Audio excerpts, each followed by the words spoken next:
"This is my Son, whom I love. Listen to him."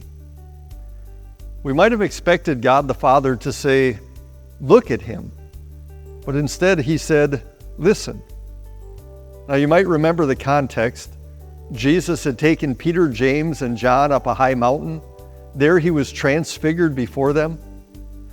For a little while, all his glory as the Son of God came shining through. Glory that had been hidden for the past 33 years. Glory that would soon be hidden again. It was like nothing they had ever seen before. And yet the Father doesn't say, "Look at him." He says, "Listen to him."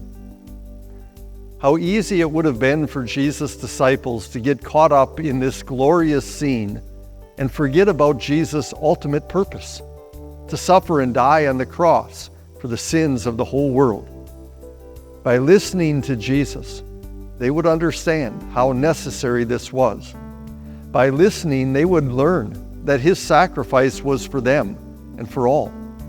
By listening, they would come to know that Jesus' ultimate glorification would come only after the cross.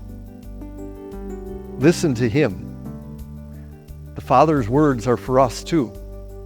It's so easy for us to want to see in our own lives the same sort of glory that Jesus' disciples saw on that mountain. We'd like our lives as Jesus' people to be one long mountaintop experience where everything is just right. But that's not the way our lives in this fallen world are going to be. So the Father says, "Listen to him." And what do we hear from our Savior? "When you pass through the rivers, I will be with you." Or, "I know the plans I have for you, plans to prosper you and not to harm you." Or, "I am working all things, even the bad things, for your eternal good." When we listen to Jesus, we learn that our lives are going to follow the same pattern as his. Cross, then crown, suffering, then glory. But we can be sure that the same Savior who shone in glory on that mountain, who hung in humiliation on the cross, and who rose again victorious, will not rest until we are safely home with him. He has promised it. Listen to him.